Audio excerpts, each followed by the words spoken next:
Yo, what's going on, guys? Welcome back to another episode of Down Unders. Brody with us again. Brother, how you doing this week, my man, after the big win over the weekend? Yeah, good, brother. Good. How about yourself? Yeah, good, brother. Good. Obviously, win from our Aussie Kangaroos, and I'm really excited to see all the Kiwi fans filter into our chat. All my Warriors, Fano filling into the chat to chat to us today about the amazing big matchup this weekend, Australia versus the Kiwis. But first of all, we may as well touch on the game that we watched over the weekend, my brother. The Australian Kangaroos getting it done over Tonga, 18-0. Bro, what were your thoughts overall in that contest? Was a really good watch with you back and forth. The Tongan fans were absolutely incredible, but the product on the football field was mainly a defensive affair. I thought out there. It was crazy, right? Yeah, the attack was very clunky for Australia, but it's expected, I guess. You know, a lot of those guys haven't played for over a month now, and then even with that said, you know, Mitch Moses and Tom Trbojevic, as great as Tom Trbojevic looked, haven't really played since, you know, Origin sort of. Oh, no, Trbojevic did, sorry. But, you know, he was carrying that injury. But, yeah, Mitchy Moses hasn't played since Origin. But, yeah, very clunky. But defense-wise, look, outstanding. You know, Tonga did actually throw a lot at us, and they probably had 50-50 possession and couldn't crack us. And unfortunate for all those fans around us supporting Tonga with that no try or the try that got dragged back. They were celebrating like they won the game, and then it got called back, and it was just almost funny. I didn't want to laugh in case we got bashed, but yeah, you put us in the perfect section there. So Brody ended up buying us the tickets for the night, and he put us in the PNG fan section right next door to the Tongan fan section, and it ended up becoming the Tongan fan section when the Tonga Australia game came on. So it was a really interesting watch, but amazing fans out there. But shout out to all the guys in the chat right now. SHAUN, thank you so much for coming through, and also Jazzy firing the first shot. Ashton and Brody Croft. He calling you Brody Croft, old Brody. How you feel about that, mate? That's all good, Jazzy Tavanga. How's the sacking going? Shout out New Manly, man. Jazzy Tavanga in the chat. Nah, bro, like it was an interesting game overall. Obviously, the Australian spine didn't really come together. But I know that we were watching a couple of key men. Give us your thoughts on Harry Grant's game from what you watched live. I know, like when you watch it all back, there was a couple of moments that he did miss. When you're watching it over TV, and that maybe he missed a couple of big moments where some tied forwards in the middle and really struck those moments. But I thought defensively he was everywhere, and you were really pointing him out all night to me. So tell us your thoughts on Harry Grant's night as well. Yeah, look, Harry Grant's just proven why he's the best hooker in the game, man. His defense is unreal. All the work that he gets through probably goes unnoticed. I know everybody notices him as the best hooker in the game, but watching him live, he's always that man making that tackle. He's either first, second, or third man in. If he's third man in, you see him sprint back to that A defender, and he's watching his fullback going to either side of the ruck that his fullback asks. He does his job every time. He gets to the position where he needs to be every time, and he leads that line speed up again on that next defensive effort. So his defense was unreal for 80 minutes, man. And you see him walk back onside when they kick downfield, and then by tackle 2 or tackle 3, he's already back in there playing dummy half. It's just unreal, man. And I get that he's a professional, but like he's the ultimate professional. And yeah, you're right. His attack was a little bit stale, but you're right. It's just new combinations, when to run, when to feed those guys. He's probably trying to get those guys involved in the game as well. So that way, they're feeling confident. They're feeling G'd up for this game coming up. Whereas like he knows what he can do from dummy half when he's got the ball. So it's just about giving your halves early ball, let them get their confidence up. And yeah, there was a lot of cobwebs to blow out. And I think Mel's probably done the right thing to still stick with it, knowing that his players have now had that blowout coming up against a Kiwi side that's going to experience what we just experienced on the weekend. It was like something like 20 errors or something. That's unheard of for an Australian team. And then to still win 18-0 is very convincing. Yeah, defensively, we definitely locked in for that contest. I feel like that was the best thing to take away from it. It's just a couple of little tweaks that we can have to, the way we run our sets, or, maybe Mitchell Moses picking up a little bit of form where our combinations coming together, and that could have been a lot bigger of a scoreline. But a couple of other players I want to talk about with the Kangaroos before I filter over to the Tongan side as well, and who stood out for them.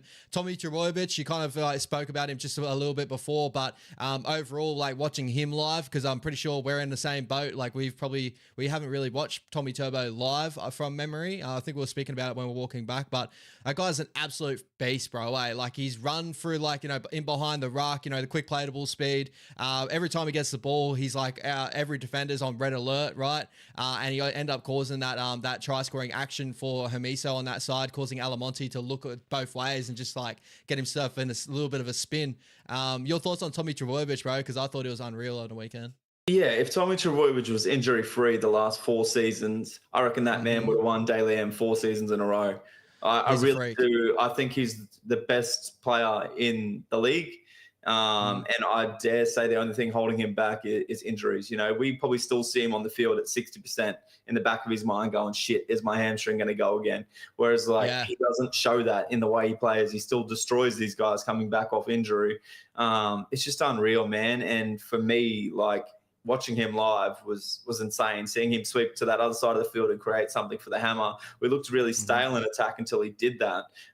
Whereas that's where I thought potentially that we might have seen a change. As good as Dylan Edwards is, he's not that creative in, the Blues or in Australia. And if you want points, I think potentially the Hammer or Trbojevic should probably move to that fullback role. Whereas Edwards just suits that Panthers system so well because he's just that right side player.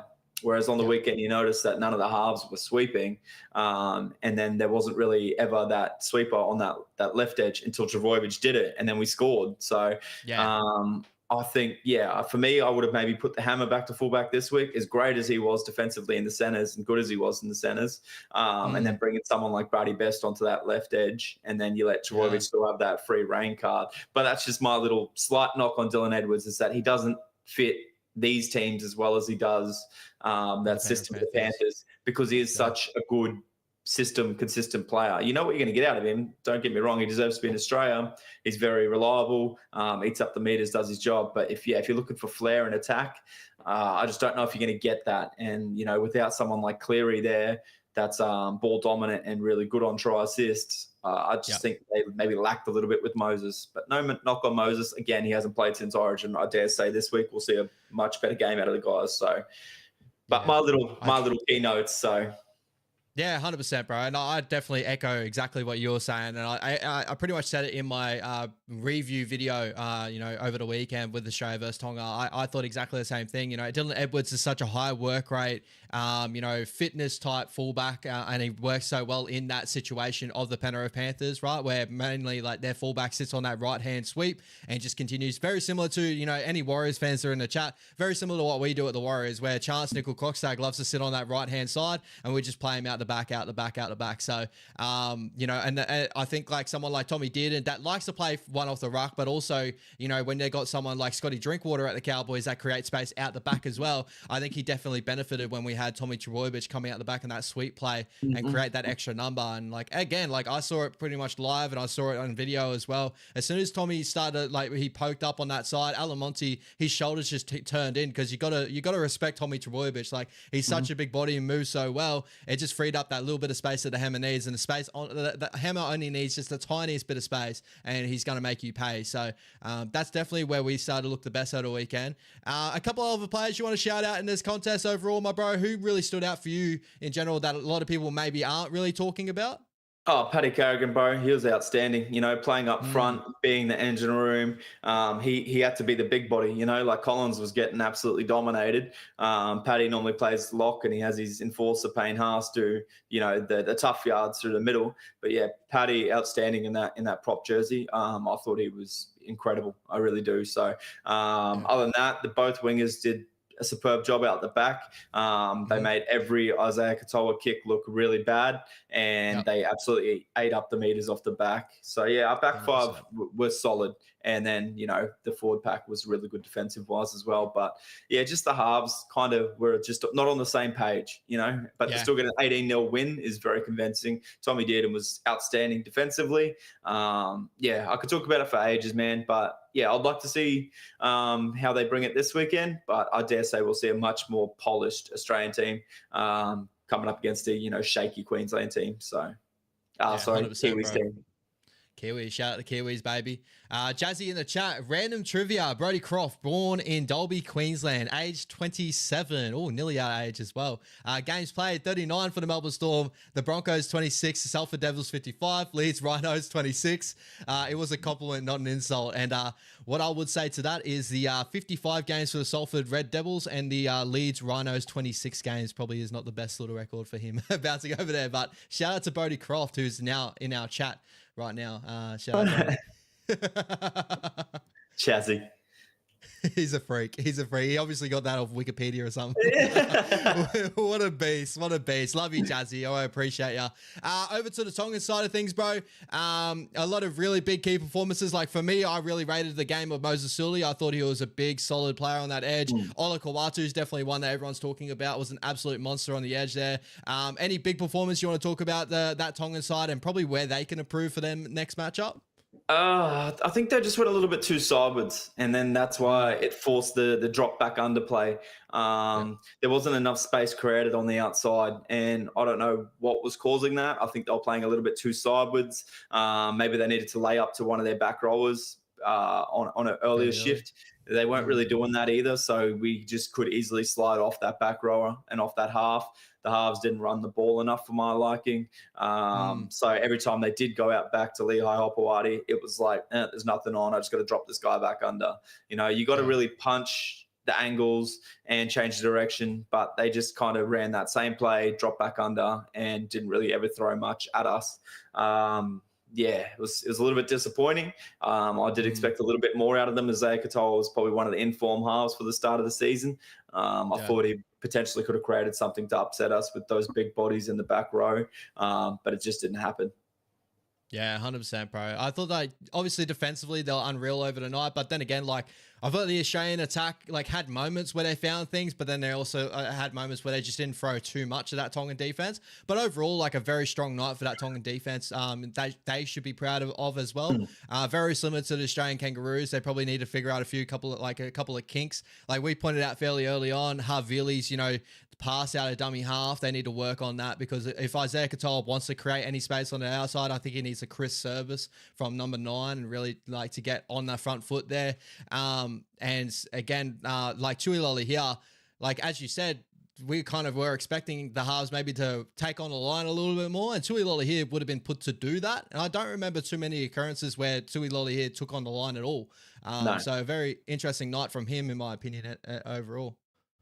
Yeah, he didn't run the ball enough for my liking, and then their only kicking option was Isaiah Katoa, so we just kind of went for the man and put some pressure on him, and he got a bad kick away. So, a lot for those guys to work on, but we'll see what they bring in a week's time against New Zealand.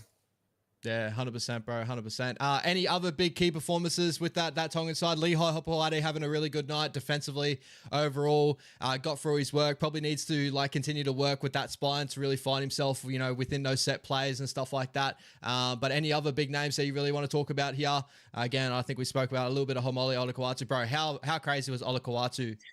Man, he brings the energy, man. He's a big boy. And he was trying to team up with those big hits. I don't know what Lindsay Collins did to him, man, but he's been after him for a few weeks now. You must owe him some money or something. Bro, it was an unreal hit, bro. And like watching, I was trying to do my thumbnail for my video, my review on YouTube, and I was going through all the different photos I could use of that shot, and just every photo was just like absolutely amazing. I could do whatever I wanted with that. But Levi Grave, thoughts on the hammer? We kind of spoke about him a little bit earlier. Unreal performance against the Tongan side when he had the ball in really good space, really good opportunity. His defense was unreal over the weekend too, bro. That's another thing I wanted to talk about. Yeah, I used to knock his defense a little bit when he was defending in the line in centers, but he was outstanding on the weekend. I don't know what that was. I don't know if that was having Angus inside of him. But yeah, man, his defense was superb on the weekend. He didn't give the Tongan guys any space whatsoever. He read them perfectly, and he put that pretty big whack on as well. Yeah, bro. He's like, I wouldn't call him the Dane Gagai yet, but he's got very similar sort of form guide to Dane Gagai. I put a representative jersey on him, he turns into one of the best players on the big stage, right? Like he just seems to be one of those sort of guys. Yeah, he's got the same balance, the same stiff arm. Yeah, yes, very, very similar, except the speed is much more there. 100%, 100%. One guy I did want to touch on with you as well. Obviously Tolu Kola missing out on the side overall. Would there be a spot for you to try and fit him into the side, or do you think they ran out with the side that they, you know, you would have preferred with that Tonga side? So obviously their backline, Lehigh Pawade, Daniel Tupou, Moses Suli, Paul Alamonte, and Sione Katoa, all very solid first graders, but Tolu missing out. I think he would have been fullback for me, to be honest. As all right as Lehigh was defensively, I think he didn't offer a lot in attack. And again, that's probably not his fault, but just that speed of Kola is a threat on its own. So he can create that space. Yeah, 100%. And I'm just going to check on, because I heard a little bit of like talks around his contract situation. Obviously, coming to next year with the Manly Seagulls, they got a lot of outside backs. And if there's ever an opportunity for any club to go hunt for him, I believe there'll be so many clients hunting for that contract, right? Like I'm just looking at like when he could be coming off contracts, because that'd be really interesting talking point for the future. As a Warriors fan, like I think we could do a lot worse than maybe bringing him over and putting him on a wing, or putting him in a center and pushing someone out to the wing. I think that would be an incredible little look. Like for the Bulldogs, he's actually locked up till 2027 by the looks of it here. But who knows? Like contracts are worth their weight, you know, in water these days, right? Like, yeah, if he was to continue to be behind Lehigh Hopewade and that, like, I'm sure that he'll start looking elsewhere. Like, you'd take him at a dogs in a heartbeat, wouldn't you? Yeah, I would, but I like what we've got going on. I don't want to sign too many more when we've got good young ones coming through. But yeah, that's no knock on him. If we were losing someone, you know, big like Sherry or something like that, for sure, I would put Kola in that spot. Yeah, speed, bro. Speed. That's a big thing. You can't really buy it, and especially a lot of people do forget defensively. He goes so well in that. You can buy it, bro, but it's kind of illegal. Oh, shout out Ezra. Shout out Ezra.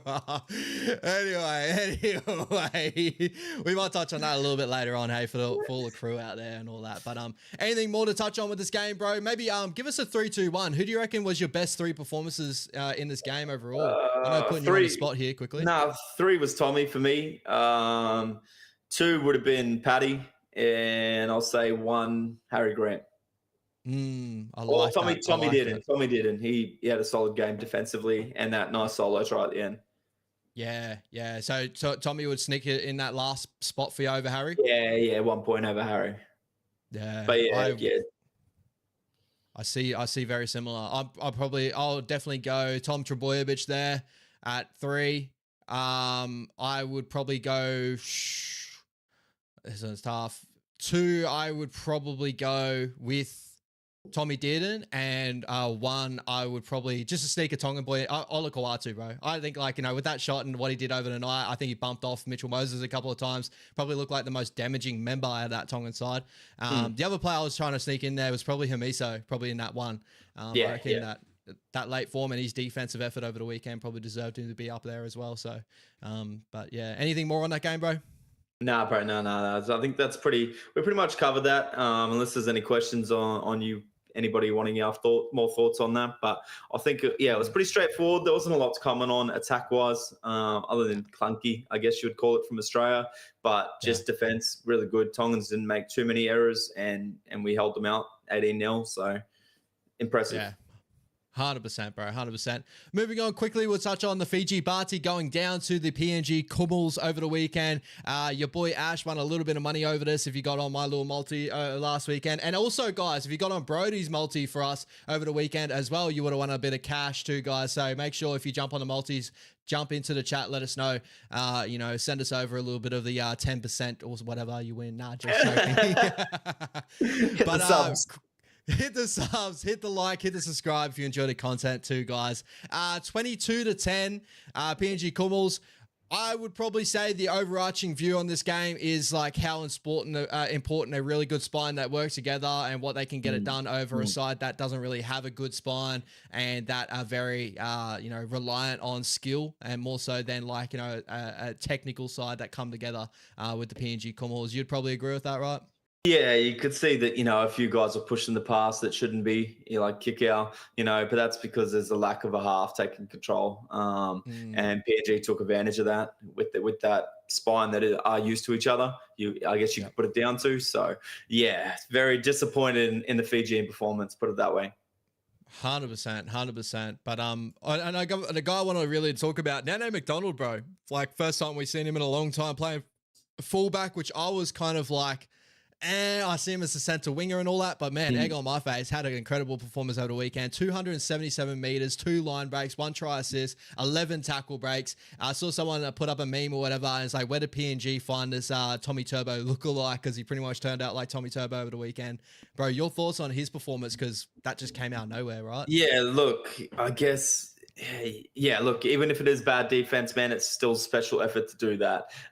So yeah, shout out to Nene. I don't know, they must be doing something with him over in that Super League to get him fit, because he looked good on the weekend, man. And maybe it was the extra motivation representing your country, but yeah, he killed it. He killed it. And as soon as PNG Kumals get Alex Johnson back in this lineup in the future, maybe coming up to the World Cup, pushing back out to the wing, this side's going to be fairly good, bro. Like they've definitely got some really good names to come into the PNG Kumals. Yeah, they're only going to grow, man. In 18 years, we'll see Nathan Cleary's son. So it is what it is.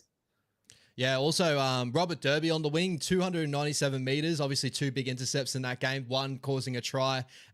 Massive game from him. Obviously being the Cowboys winger, probably going to fill in, most likely going to fill in the Cole Felt spot on the wing. Your thoughts on his performance overall? Looks like he's a big body, gets through a ton of work. I think he's worked himself into definitely a preseason jersey and maybe a top 25 at the Cowboys for sure, depending if they sign anyone. You know, the Cobbo talks are still up in the air. The Adokar talks are still up in the air. You know, as long as Cowboys don't sign one of those guys, he should potentially have that jersey wrapped up for at least preseason to suss out how he goes in trials. But yeah, his performance was damaging. To take an intercept in the modern game, man, is very hard to read. So that's good footy IQ defensive wise.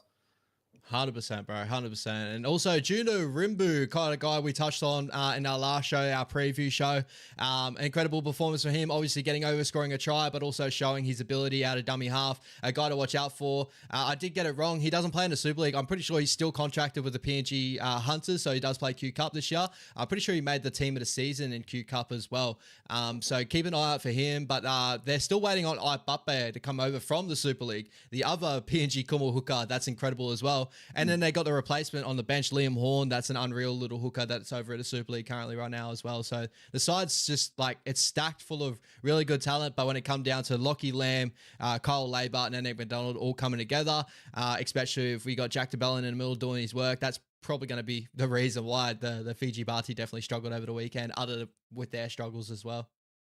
Yeah, just defensive efforts, I guess. PNG looked more hungry for it, and that's really what let Fiji down. A couple of soft tries, and then they just didn't have the spine to get them back into the game.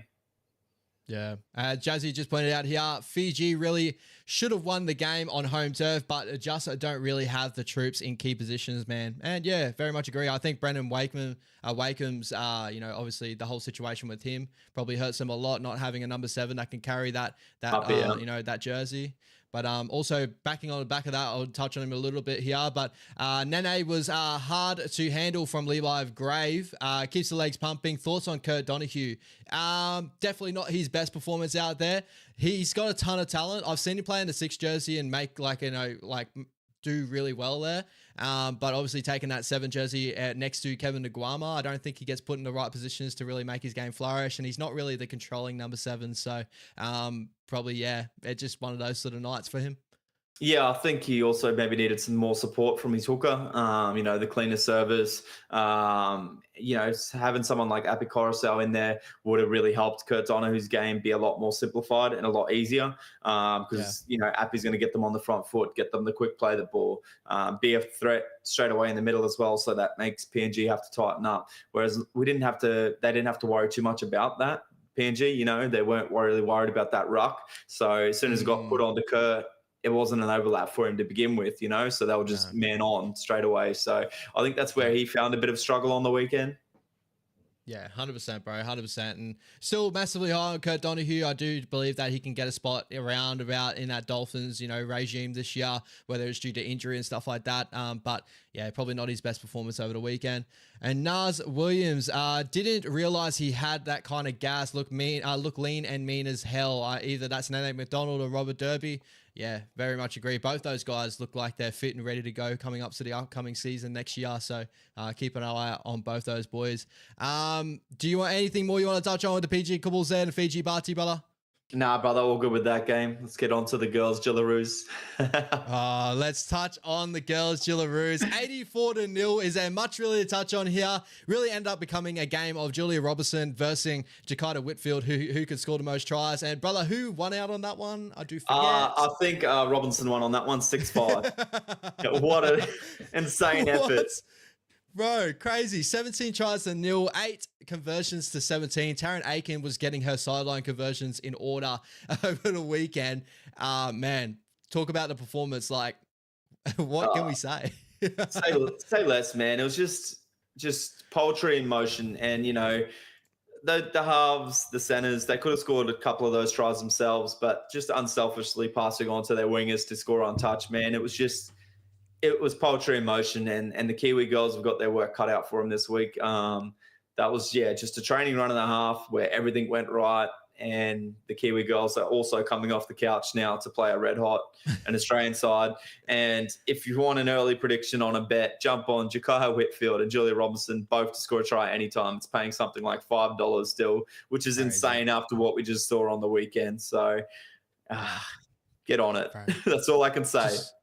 Just looking at these stats, like, you know, the Australian Jillaroos, 174 runs to get up to 1,909 run meters overall to the PNG Orchards of 660. That is the type of domination we saw in this game. And I reckon Old Love in the middle ran about 200 of that for PNG.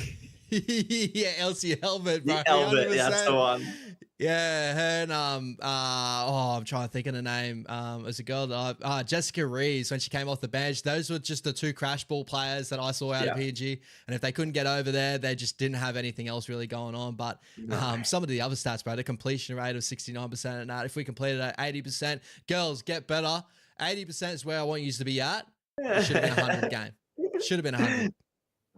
Yeah, look, Ali Brigginshaw back this week as well, so expect that to look even cleaner. I thought it did start off a little bit clunky with Taryn Aiken there, but then she got into the swing of things really quickly. But yeah, expect it to be even better this week with Brigginshaw.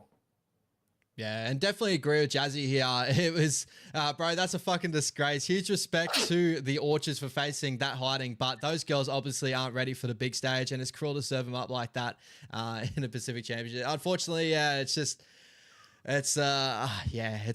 feel for the Orchards. Like, again, massive respect to them, you know, turning up and you know, at least, you know, trying to make a contest out of it. But yeah, it was definitely a tough watch there. You know, sitting in the PNG Orchards fan section. I'd be curious to know if they've scored 84 points in their playing career at all, the Orchards, let alone one game. Hopefully one day, bro, they can just like continue to grow. I do believe that the more they play together, the better they will get. And, you know, obviously compete against maybe Fiji or, you know, the Cook Islands, Moana. Like, you know, they could really look at those sort of sides and compete. But, you know, going up against the Jillaroos, definitely a tough ask. I think that when it comes to these Pacific Championship sort of thing, maybe they should just go a 3-game series of the Jillaroos versus the Kiwis and have the Orchards just play with the Tongan, Samoa and Fiji, you know, Cook Island side before they get to that level. But then again, like, you know, we want to see rugby league football as well. And I think, you know, the only time you can get better is when you play against the big sides and really figure out you did wrong. But I think there comes a point where you're just like, what can we do? Because we kind of spoke about it at the game. You know, the Australian Jillaroos side, top to bottom, they probably got the best fullback in the league. They've got probably the two of the best wingers in the league. Well, Jakarta Whitfield, one of the best centers that's playing wing. They've probably got the best centers in the league.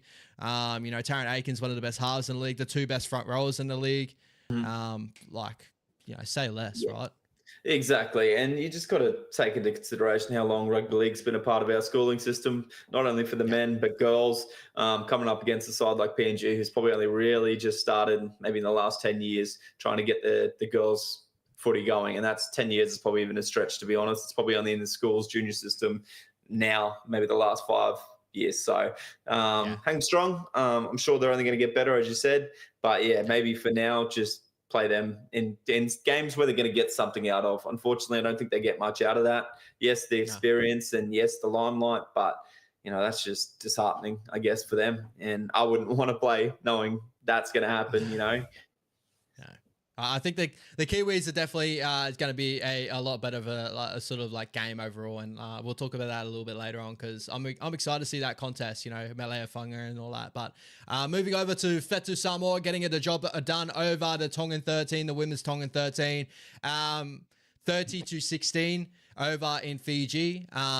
You know, I thought that Fetu Samoa squad had a lot more of the better ball in early moments. Did look like, you know, fairly early when they scored the first 2 tries, it was just going to blow out to be a massive scoreline in this one. But Tonga just hung in there. I did believe the first Tongan try wasn't a try, in my opinion. Every time I kept looking, I was like, no fucking way they gave that. But anyway, continuing on. But I thought that Fetu Samoa squad was just a little bit more skillful. But that Tongan squad held in all the way through to the end. So shout out to that Tongan 13, made it a really tight contest overall for a majority of that game. And then Fetu Samoa blow it out a little bit late there. But any thoughts on that game, bro? No, I didn't get to watch too much of that one, to be honest with you, man. I'll just check the score updates. But, you know, it just shows the class of someone like Ivania Politi. And I did hear the commentators, the quick little snippet I did listen to, them going on about how good she was in that first 20, 25 minutes, especially, and just how different the end of your sets and, you know, that good ball zone looked having someone like her in the class of her.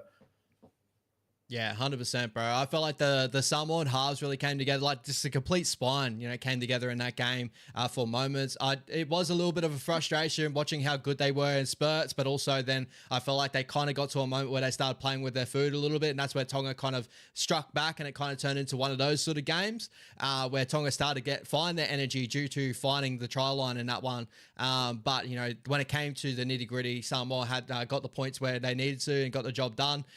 Big performances. I thought Rasabala was amazing in that game, and then the number 7 jersey, Papali'i as well. Pretty sure she got the player of the match from memory.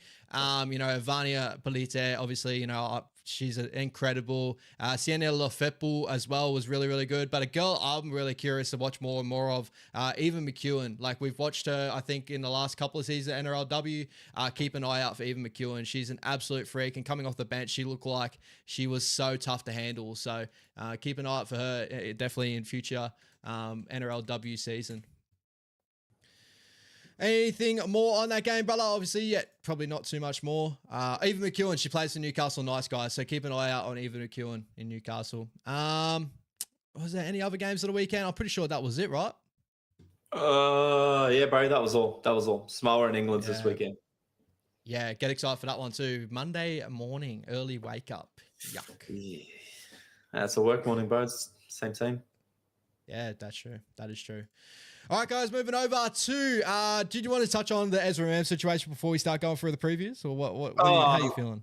Give us your thoughts on that, bro, because honestly, like, it's the problem. Like, it's the off season, rugby league off season always provides, you know, there's always some sort of drama going on. And, you know, with the Broncos, the whole storyline around the Broncos probably gets even worse now with, you know, one of their star rookies, their star up and comers getting himself in a situation. But, poor decision making from the young man. Yeah, let's leave it at that. I don't want to dive too much into it. You know, what you do in your spare time for me is what you do in your spare time, but definitely don't get behind the wheel, especially when you're unlicensed, because if he's lucky that he only injured those people and not killed them. It's always innocent to get done rough. It's never the guy that is under the influence and doesn't have a license that gets hurt. It's always the innocent people. So exactly. I'll leave it there.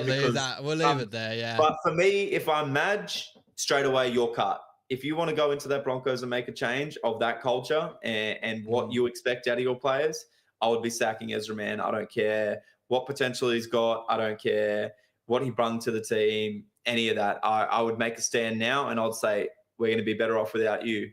Go get yourself right. I wish you all the best. Here's your support. Reach out to these guys. Do everything you can by him that way, but I wouldn't have him in my team after something like that. And yes, it's off season, and again, it's whatever you want to do in your own time. But if you're Madge trying to rebuild a culture like the Broncos need, for me, I'd be sacking straight away. I think the best, like, you know, lesson we could take out of this is like the choices you make in life, and like, you know, even if they're little things, right? But little things always accumulate into bigger things later on. And, you know, I obviously the drugs around rugby league. I won't just name the actual drug because I don't want us to either get banned on YouTube or whatever happens there, right? This and that. But as soon as you start dabbling in that, and there is a big culture at that with not just rugby league, but Australian culture and like just culture around, right? As soon as you start dabbling in that and then you start, you know, making it a regular occurrence, you get caught yourself in these sort of situations thinking that it's going to be okay. And sometimes it's not going to be okay. Mm-hmm. And how quickly your life can change. Like you roll up to work every day. You know, things can change in an instant. And for him, like he made very poor choices, and unfortunately you just gotta you know, suffer the consequences, whether the Broncos do look at sacking him, whether they put him in rehab, whatever they do with that situation. For Ezra, you got to learn these lessons, bro. And like I think overall in rugby league or overall in general, I think we just need to, as human beings, just learn these lessons of what people have laid out for us and just be a little bit better. Little choices at times can grow into bigger choices later on. You may think it's not bigger issue earlier on, you know, just doing a bit of this and that. But when you get yourself this situation where you think it's normal, just get behind a wheel and do that while you're under influence or whatever you've had the night before. Yeah, that's when you find yourself in these sticky situations. So just do the right thing from the start and make that a regular occurrence in your life. Yeah, it's not like it's unknown to them as well. It'll be in each and every one of their contracts to withhold and uphold the standard as a professional rugby league player. And for me, if you break that, I'm sorry, you should be dealt the hardest consequence, which is a stand down period. You know, Bronson Cherry had it happen to him, and he didn't hurt nobody. You know, but for some reason, I feel like Ezra Mann's going to get off and he'll get swept under the rug. So, but we'll leave it at that. Yeah, 100%. And before we go on that, as you kind of just touched on with it, Jacko here cues in, and I, you know, kind of agree a little bit here, but, you know, players get 4 years, as you try and touch on with Bronson Xerri, for performance enhancing drugs. If Ezra Mann took drugs, then drove illegally, caused a crash, and actually worse, you know, should be you know, banned for 4 years. The NRL should result in that, right? So yeah, but again, overall, just make the right decisions and be smarter. Whatever you do in your personal life is whatever you do in your personal life. You can have fun, but make sure that you're making the right choices after that, you know, in the future. All right, my man, enough of those negative ones. Let's move over to the Kiwis versus the Kangaroos this weekend. A massive matchup here. Obviously, last week we getting a win over the Tongan side, but we definitely can be a lot better than what we've shown over the weekend. Defensively, we were unreal, but we need to take a step up attacking-wise. The Kiwis obviously got to watch that game and that, but they're coming off, you know, obviously Jerome Hughes not playing for him. Shaun Johnson comes into camp now. Really interesting little squad they put together here. But your thoughts overall on both these team lists? Obviously, you've read through them. Keanu Kinney at fullback, Jermaine Asako, Will Warbrick on the wings, Matt Tomoko, Peter Hiku in the centres, Chancellor Kukosai, Shaun Johnson as the halves, Fisher Harris, Neem at the front row, Phoenix Crossland number 9, Isaiah Bobolii and Sorensen on the edge, and Joseph Tarpany. That's their starting 13. Your thoughts on the squad? Yeah, look, that right edge defensively for the Kiwis is going to have a night on their hands or an afternoon on their hands. I know kickoff will be night in New Zealand. You know, Johnson, Timokor, and whoever they put on that right edge coming up against Angus Crichton, the Hammer, and Coates. Like, good luck, you know. So it's going to be tough for the Kiwis, especially rolling off the lounge. Again, you touched on Hughes pulling out last minute and Johnson coming in. We don't know 100% what he's feeling, how his body's hanging up, because, you know, he came out and said that he was originally not playing due to injury, and then he only came in last minute because of the injury to Hughes. So we'll see how that plays out. But I dare say this is the game we're going to see again in 2 weeks' time, which will be a lot more exciting of a game. But yeah, I think the Kangaroos get it done. I think it'll be tough early on, and then as soon as we start to see that bit of fatigue, the Kangaroos will come over the top of them, especially when that bench comes on for the Kiwis. I'm not seeing too much on there that I need to worry about, especially in the likes of Ricky and Nikorima. So. But what are your thoughts on that, Ash? Yeah, bro. Like, if when I saw a name, seeing Chance in that 6 jersey, a little bit surprised for sure. Well, definitely surprised. I didn't expect him in that 6 jersey. I predicted Cody Nikorima to be there, but an interesting little move there from Stacey. Obviously, Chance proved himself this year in one game that he can do it, but I don't know if he's. I wouldn't say he's good at for like consistent games back to back to back. But he may prove me wrong over the weekend. Really excited to see what he's got in that Kiwis jersey. His energy will be unmatched. It's just really the little like technical areas of his game that are really going to get found out over the weekend. Really excited to see Keanu Kinney in that Kiwis jersey. He's going to get through a ton of work out of the back end. Like I kind of spoke to you before in the pre-show, and I also spoke about it with Levon last night. I think that he's going to get through a big game over the weekend. I think they were going to try and really test him, but just what he's shown for the Titans this year, he'll always turn up for that test. So I'm really, really curious on that. The one thing we're going back and forth of, like I think everyone's going back and forth of is like where Jermaine Osako or Will Warbrick sit, because they're both right side wingers in the current day, rugby league. I do remember a time where Jermaine Osako was a left side winger. And from a lot of photos I'm seeing online, looks like he's catching the ball on that, that right side space, which would make me think Will Warbrick's on his less preferred side. So interesting play there from Stacey. And it's going to be a big test for Stacey Jones too, to really, in his first big opportunity in a coaching role. Obviously, he coached the Warriors a little bit, towards the end of the season, been an interim coach a couple of years back. Whether he can get these Kiwi squad together and humming, I'm sure Fisher Harris is going to go out there and do what he needs to do in that. But it's all the little intricate changes that he's going to do, the interchange and stuff that Stacey's going to have to deal with. And I'm really curious to see how that plays out for the Kiwis. But is there any names that you're sort of looking at with the Kiwi squad that you're kind of looking at going, they could have a big day? Maybe like Fish is obviously a main one that I feel like everyone's like, yeah, he's the best prop, or if not one of the best props in the competition right now. But anyone that you're looking at going, they could cause us a little bit of issues? Fish and Tarpany. Tarpany for me is so underrated. He will have a bit of success around this, probably you'd say smaller Kangaroos pack, to play the ball speed from Tarpany, and the offload that he has, the bounce off the line when he runs 10 out, all those things that Tarpany brings to his game. I reckon he could cause a bit of trouble around the middle. He might be a try-scoring option that I can see where the Kiwis capitalise on. I really think Chancey playing 5'8" is more of a defensive move. If you have Johnson and Nikorima in the halves, it's going to be a field day for both our back rows. They both got just defensive issues. Whereas Chance, short of getting hit in the head, he's stronger. He's a bit more physical in defense, and he showed that game. He did play 5'8" against the Panthers there at Suncorp. And it's probably just more so that Johnson has the keys to the team. He will do everything he needs to do, and you'll see him play the sweeping. And it wouldn't surprise me if you see just Keanu Kinney post up on that right side, Chance post up on that left side. But that's the only thing that I think that he got the nod over Nikorima for the 6 jersey, is just a defensive thing. And you'll probably find Nikorima potentially go into that middle to give Crossland a bit of a spell.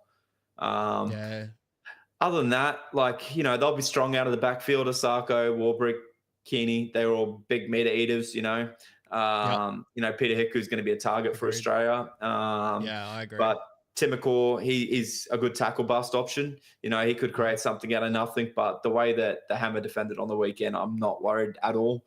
I can see maybe, Papali'i, Tarpany potentially causing some havoc and getting a try, and then Fish, what you're going to get out of Fish. Other than that, Nafu White on the bench, he might crash over if Australia don't play their subs right. Other than that, it should, sorry, Kiwi fans, but for me, it should be an easy dub to the Roos. I would predict, at least, 8+. So. I'm what did I predict last night? I think I predicted like a 24-16, 24-18 contest from memory. I think it was something around that.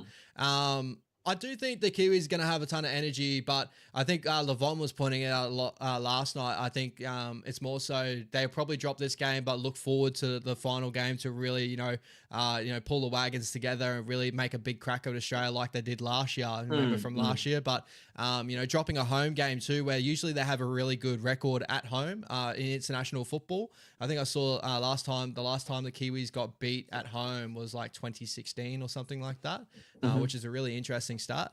But I'm really excited to see Phoenix Crossland in that number 9 jersey for him as well. I know they miss out on JMK and Cheese and a lot of other names that they had there, but last year they had Fa'amanu Brown, and he was getting the job done for them. But a little bit of uptick in that area, having Phoenix Crossland there that can provide a little bit in that number 9 jersey, a little bit more spark there.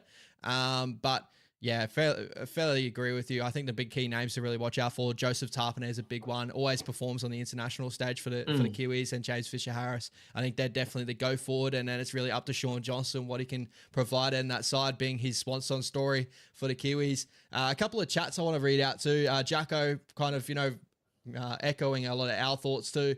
Australia will be better after last week's game. Kiwis will be rusty. Australia will win this game, but the final will be entirely different. So obviously a Kiwi fan waiting for that final game overall. And Jazzy, I think it's a real huge oversight with the Kiwis not having a hit out or opposing session with someone before this game, man. With their contracts, it would have been a piece of piss to organise. Yeah, I would definitely agree. It probably would have helped them, especially getting their spine together, which we saw the troubles of Australia against Tonga over the weekend. Yeah, look, for me, I think it's going to be 28-10, and then the final game, I'm going to predict it a lot closer. Both teams to be a bit fitter, a couple of match fitnesses under their belt, and then this game's going to be more so a takeaway game of what to work on. But yeah, I'm going to go 28-10 to the Roos. Yeah. Again, yeah, I'm pretty sure I said 24-18. I'm probably going to stick around to that, but I can definitely see it being more so a Kangaroos contest in this one, and then the Kiwis try to regroup from whatever happened in this game. Also excited, like you kind of touched on Angus Crichton a little bit. I was thinking about this, just during the day. Angus loves being behind in that kicking threat. We didn't get to see a lot of it over the weekend against Tonga. I think Lehigh did cover a lot of that positioning really, really well. And Keanu Kinney's got really good positioning as well with his speed to cover and burn. But Shaun Johnson's obviously, if you go check out Shaun Johnson's podcast, a Play On podcast, and running through how halfbacks try to get that fullback to play on the line on the opposite side to create that kicking threat. And Angus Crichton really benefits off the back of that. We've seen that for the Roosters playing behind, Sammy Walker and stuff like that. I could see that being a somewhat option in this game as well, in my opinion. I think that would be a really cool option for Angus Crichton to get in behind, a nice little grubber in behind. But as you kind of pointed out before, I think it's going to be a big day for Shawnee because, Angus Crichton, he'll be running those hard lines too over the weekend off Tommy Dearden. Yeah, and then you're going to find Tim McCall jam in, and Hammer, like you said, you give him an inch, he'll take a mile. So, yeah. Hammer and the Coats for me are easy money try scorers this week. And the big name we're definitely going to be watching out for, we kind of spoke about him a little bit more in the early show, Dylan Edwards. Obviously, we kind of touched on him. Probably would be in for a big game in this one. I don't know if his jersey would be really up. It kind of feels crazy after, finally getting the Australian jersey, finally getting the New South Wales jersey. He probably won't drop the New South Wales jersey, but kind of talking about that Australian jersey, that Australian number 1. But I agree with a lot of your points, and I kind of echoed the same thing in my video is it sucks to talk about it a little bit because he's worked so hard, such a great player, but I do kind of feel like we could be a little bit better if we had like someone like Tommy out back, but he's in for a big game in this one, I do believe. I think he's in for a big game. And yeah, like with Edwards, I guess if you're trying to field your 100% strongest, most balanced Australian team, when someone like Latrell Mitchell is fit, he's going to be one of your centers, right? And then you push one of those other guys in center back to fullback. Yeah. That's the way I see it. And that's no knock on Dylan Edwards. I'm thinking of like creativity, everything. Those guys are going to eat the meters up. Travojevic eats up the meters out the back. The Hammer does as well. He's very solid, and it's not a single knock on him. Don't get me wrong, but yeah, he'll be in for a big game, put it that way. But I guess when you've got everyone to pick from for Australia, I probably don't pick Edwards, and that's not saying he's not one of the best fullbacks in the game. It's just saying I think there's better options to fit these guys in.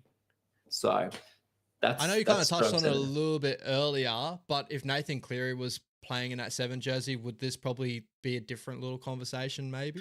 Yeah, definitely, because I think he him, Yo, and Edwards, it's that combination, and you'll see more. So it'll be the way that Cleary wants to play and the way he wants to use his fullback. Yeah, and the good fullbacks will mold to their halves. It's not really the halves have to mold to their fullbacks. So yeah, it'd be different again if Walsh was playing. You know what I mean? So it's tough, but Edwards is 100% great. He's Teddy, but if you want someone that will mold and be able to create anything in any team, it's one of those other guys. But I guess you're not really going for an individual team. Mel's more so probably playing his halves to be the main men. So that's why Edwards is getting that nod, and he just knows that he's going to get consistency out the back. No real drop balls, meters, there on support plays, so. But if you're going toe-to-toe, I say Tom Trbojevic is a better fullback still, if he's fit. I agree. I think like if Tommy's fit, ready to go, I think a lot of people would he's definitely got the better skill set overall than Dylan Edwards and that. But it's just fitness with Tommy, and even when he got that insert over the weekend, he was striding out. I was just praying. It was like, just don't do a hemi right now, please, brother. He still had the speed though, eh? He still had the fucking speed. He still had it. He still had it, bro. He still had it. But really excited to see him go at it again this weekend. And shout out to the chat going absolutely mental at the moment. I love all you guys there, always supporting us on Down Unders and on my channel here. Jacko obviously making a statement over the Kiwis having the opportunity to go for Wayne Bennett or Stacey Jones, picking Stacey Jones there. What has Jones done in that coaching wise to get the gig over Bennett, who has offered his services? Oh, well, it is what it is. A little bit of a he's the right height. Don't you dare! That's a Warriors legend. That's a Warriors. I know I got his hat on. And to echo that point, shout out to Tahi. It's so strange to feel like I'm sitting with the enemy. And you know what? When we come back to club footy, Tahi, we are brothers. We're still brothers right now. It's just we're on the opposite side of the fence, yeah? We're on the opposite side of the fence. But this is probably the only time me and Ash agree. So how do you think I feel? It's incredible, bro. I love it. I love it. And Jacko here, let's go back to the days of old where real hate came into these tests. I agree. I'd love to see the Anzac tests come back. I used to love the days of, remember the days where Carmichael Hunt pledged for Australia and James Tammo pledged for Australia, and the Kiwis wanted to take their heads off, and for opportunities they did in moments as well. Willie Mason was another one as well. I'm pretty sure. I think Kiwi fans are a bit up in arms about that. Bring those back, bro. They need to figure, I understand obviously too much footy at the moment and that, but if they could figure out around the season and maybe drop a couple of games and pick up some international games, it'd be crazy to watch. Yeah, I think so. I think we've touched on it a lot. International needs to also be the pinnacle point of what the best is. So, but yeah. Just miss the days of the Great Britain tests, the Anzac tests. And then obviously they could build on maybe a 3-game series of Tonga versus Samoa. For sure. I think so. I think that'll be a lot better for Samoa instead of playing England as well, because I don't really like their chances, especially with the team they've unfortunately had to name due to people being out. I don't really rate their chances against a good England team. That Super League is growing by the day, so. Hey guys, chuck in the chat. Let us know if the team lists have come out for Samoa versus England. I'm just about to double check on that now, so we can have maybe a live reaction if they've popped up. Not on their rugby league site, so yeah, be interesting to check that out because I'm really excited for that game. Just sucks the time when it's on. Just England times just suck, bro. Yeah, it does, bro. Even the UFC this weekend, 4 a.m. main card kickoff. So. But I'm watching regardless. So, no, I checked the odds on that, and the line is 10.5 at the moment. Yeah, interesting.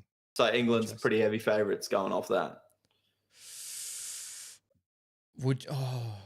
I love Samoa. I feel like Jerome Loy can make it happen to get it within that 10.5, but I think England will get it done over the series for sure. Yeah, and it's a tough ask over in England as well. So, yeah, be interesting. We'll definitely touch on that, guys, when that plays out on next week's Down Unders as well. We'll quickly touch on the rest of the games over the weekend. We'll move over to the Jillaroos versus the Kiwi Ferns, the other big matchup over the weekend. Shout out to the girls out there.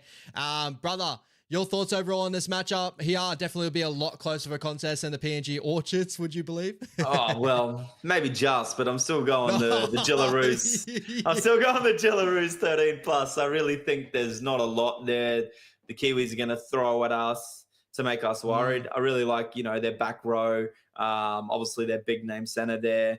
Melefunga. Yep. Yeah, the fullback, she goes all right, but the halves, is Racy McGregor's not playing, is she? No, she's not. Yeah, so, there's a big miss already. So I think they're going to lack in the halves. They're going to go toe-for-toe in the forward pack. But again, rolling off the lounge, we might have that fitness advantage over them. But I really do see our outside backs carving them up. And I really see it being a lot cleaner with Brigginshaw in there as well. So expect the 13 plus.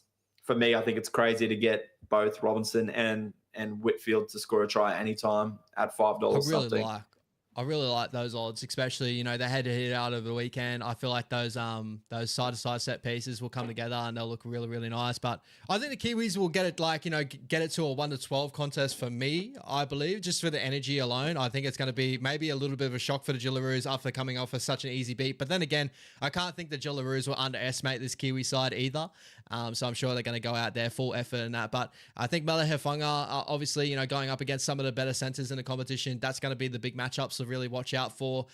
Gal Broughton still in that side with that 6 jersey, and she does a lot of good work, obviously, with the Broncos and stuff like that. So I'm excited to see her behind this Kiwi squad at the moment. But I still got Australia Jillaroos for the win here, especially when you're just going across the board of the engine room with Millie Boyle and Shannon Mato. They can do a job, especially there, and just that back line. Like Tamika Upton, best fullback in the game. She's going to really link it all together, and she's going to be causing havoc there. But I think the Kiwi Ferns can get it close, but I still got the Jillaroos in a win here, unfortunately, for the Kiwi girls.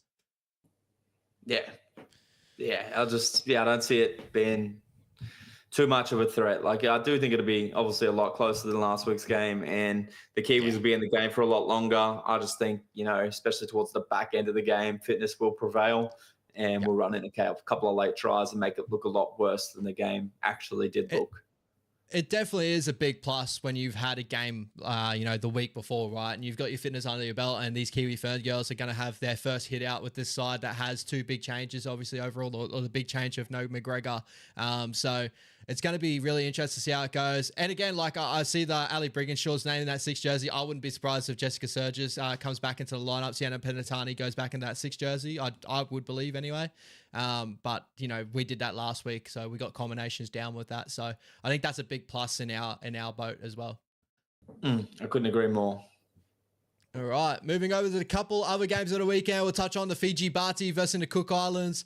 Men's sides here, guys, playing over in Fiji. Obviously, we saw the Fiji Bati go down last week to the PNG Kumals, but this matchup probably looks a little bit more tasty for Fiji. I know Brodie has lost a lot of trust in the Fiji Bati, but just looking for name here, bro. It's kind of hard to say Fiji won't get it done, but just how much is really the question, right? Oh, I don't know, Bo, because I thought the same thing last week. And I know that PNG play with a lot of, passion and good combinations. But, I still don't know. I don't think it's going to be as convincing as everyone said. I reckon, I might go Fiji 1-12. They just lack concentration in defense. And then I still think they're lacking, control in the halves to really close out a game. Their kicking options, they weren't there on the weekend. I'm sure they'll turn it around, but I'm still going to go Fiji 1-12 and maybe kick out or score a try. Yeah, shout out to all the names in that Cook Island side as well. Me and Brodie were talking about it a little bit pre-show and that. Brad Takarangi still in the side here, still doing the damn thing. Big old Brad. Great player back in the day. One player I was talking about, Brodie, before, but Rua and Gatakora really broke onto the scene a couple of years ago in a Tigers preseason, looked a lot like the Brendan Smith, and has gone dominant. He's played New South Wales Cup. He's playing for the Bears currently right now. I'm really curious to see what he's got in that Cook Islands jersey this year. I did get to see a lot of him in the Pacific Championships overall, but David Mawali, someone that we're really excited of to watch this weekend. No, Xavier Willison is definitely an interesting one. Mason Teague in the side as well, and he's a Dolphins kid, so got excited for him. But overall, when you look at that Fiji Bati lineup, on paper, they should be doing a lot better than what they actually are. Yeah, 100%, brother. Like, they shouldn't have dropped that game on the weekend, especially as bad as it looked. So expect a big turnaround this week, and we'll see that rematch against PNG more than likely. Yeah, 100%, bro. We're both going Fiji Bati, but again, both kind of going how much could be really, really close, or they could click in the gear. You never know. Moving on, just quickly touching on a couple of the other ones. The Fiji women versus the Cook Island women. I won't try to pretend that a lot of the names that are in this list here, a lot of them do play in the BMD and all that sort of stuff, guys. So there's a lot of unknown players here. But overall, if you're just taking a look at these lineups here, what would you sort of say that? Obviously, 9 Fiji sort of players got a lot of the skill set. The Cook Island girls probably a little bit more of the contact. They got some skill set to them as well. But shout out to Takarangi playing in a fullback there too. He's backing up for both games, is he? He's putting a wig on. No, look, let's go the home team in Fiji. I reckon they'll be disappointed and they'll get a double up this weekend. Yeah, 100%, bro, 100%. Oh, got through an amazing show there, my brother. Any guys, if you got any chat, any questions, please make sure you chuck them down below really, really quickly before we jump off. But anything more you really want to touch on, Brody? Yeah, bro, just a quick couple of bets. Ooh. Just for this week, we're gonna run it back after last week. Make it nasty. Make it nasty. All right, so we're gonna go Australia women 13+, Julia Robinson anytime try scorer. Australian men -5.5, and Xavier Coates anytime try scorer. That's paying $10.82. And we're going to go a 4 try scorer. We're going to go Julia Robertson, Jakaya Whitfield, Xavier Coates, and Dylan Edwards, and that's paying $26.25. That second one's juicy as, man. Juicy as. Get excited for that, guys. Make sure you jump on that. Not too much going on in the chat later on here, but appreciate all you guys jumping in. 66 viewers currently right now, so you guys are all absolutely amazing. Thank you so much for the constant chat tonight. All the Kiwi fans up in there, obviously coming over to me and Brody talking about a lot of Kangaroos action, obviously being Australian boys and stuff, but we do appreciate you guys. Any more, Brody? Obviously, you know, this weekend's UFC matchup. Really excited, obviously. We might touch on that a little bit before we go. Yeah, 100%. UFC 307? 308. 308. Yeah. Fuck, I'm keen, Hasbro. Like I said, we touched on, I think the prelims start at 12, so midnight here, which will be, what, 3 in New Zealand? Is it 3 hours? Yeah, daylight saving, so it'll be about that, yeah. And then main card will start, what's that, 7 for you guys in NZ and 4 a.m. for us. But I'm going to make the wake up. I love my USC. I'll be watching that for sure. And I'm praying for a Max Holloway knockout, but I'll take a Max Holloway win. I really want him to redeem our boy Alex. Get him back in that title contention, and then, you know, hopefully see Alex versus Ilya rematch for the rematch against Holloway again. But we'll see what happens there. Bro, what happened with Junior Tuffer? Did you see any news on that? Because he's pulled out of that fight by the looks of it here. Chris Barnett is coming in on late notice against Kennedy Nzikuku. Remember, old mate? Bro, Junior Tuffer fought 2 weeks ago.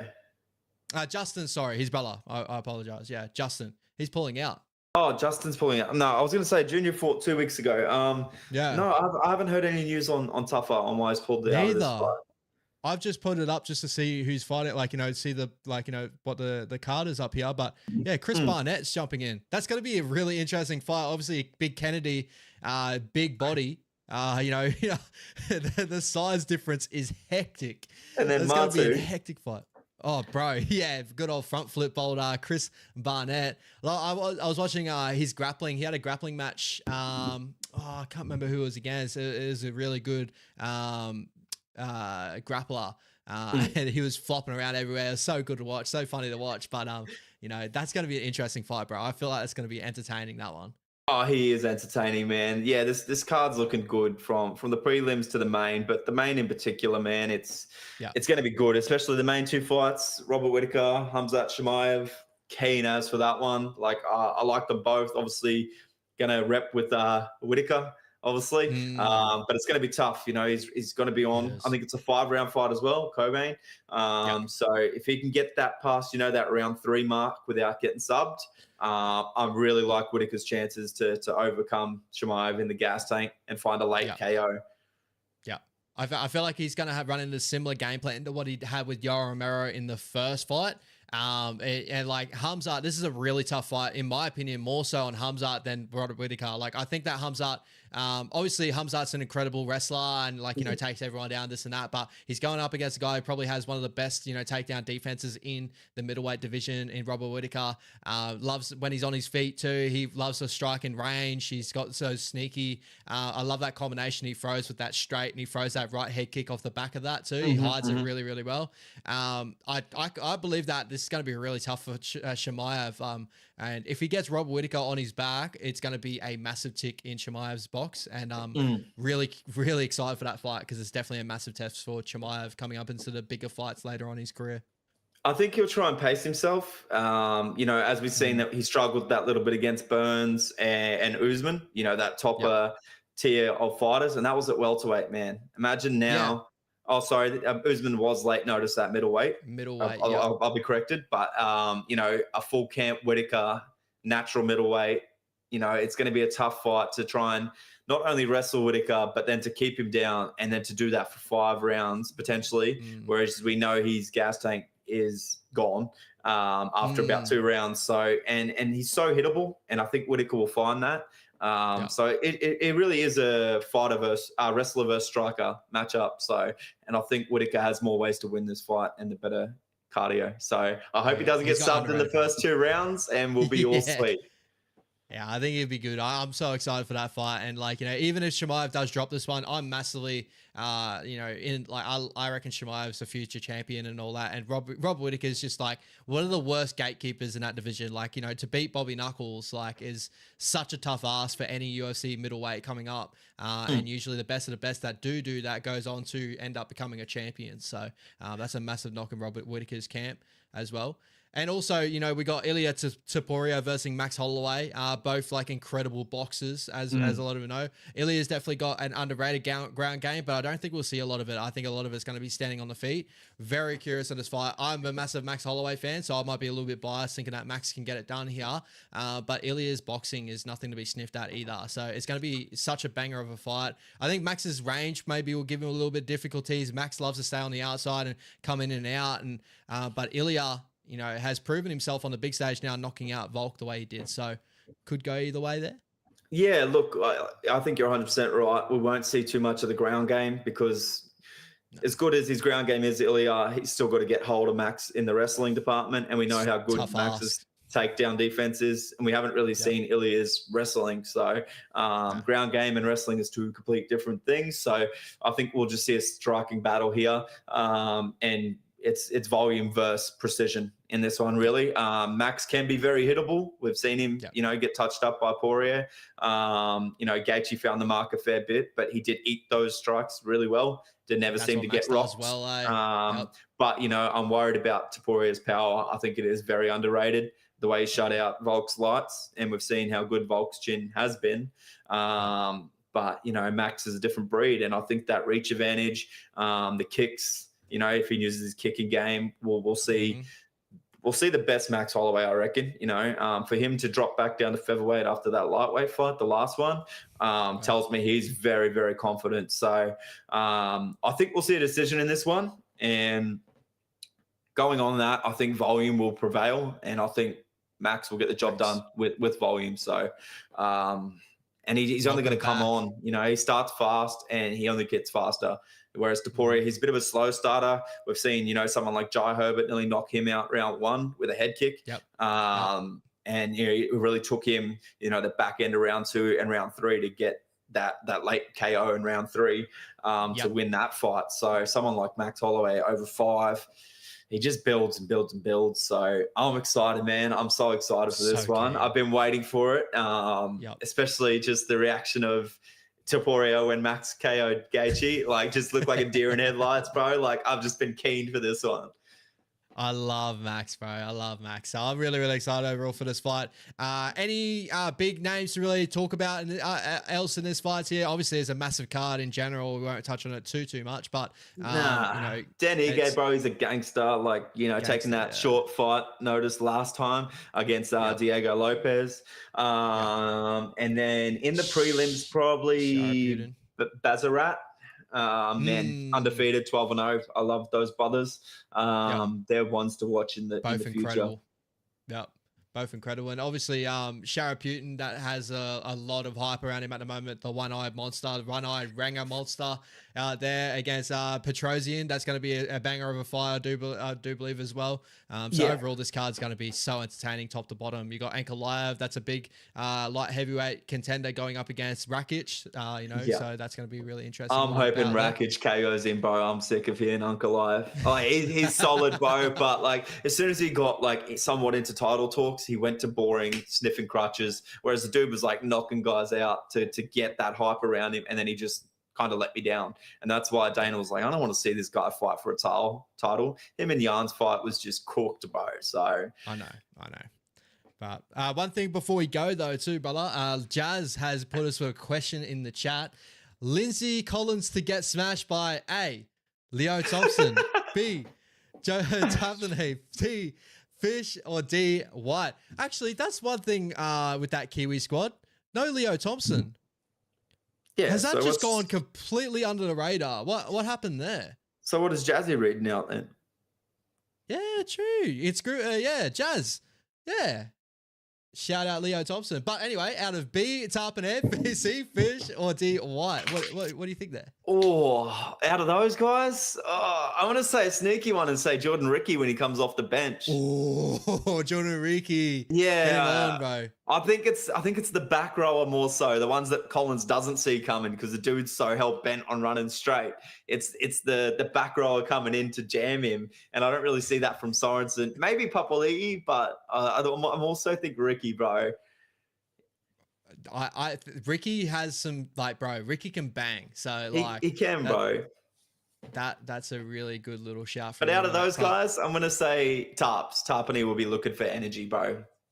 Bro, I'm looking everywhere for why Leo Thompson. I'm sure he was in the squad. I'm like 100% sure he was in the squad. So why would he not be picked unless he's coming in with injury? Maybe is it suspension, Tahi? Oh, okay. It might be suspension. Remember, was it that last game in the finals where he got Simbin? I just thought he might have had enough heartbreak already, so I didn't want to play for another losing team. And we might end it on that there. So I think we did find out. I think it is due to suspension. He is out.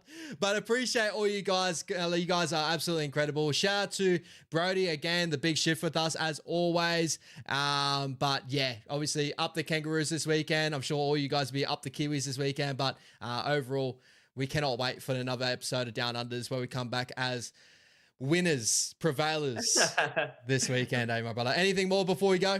Nah, brother. The best is blessed as well. Get on Max Holloway. The best is blessed, baby. Enjoy your weekend, guys. Take it easy. Peace out. Laters. Laters.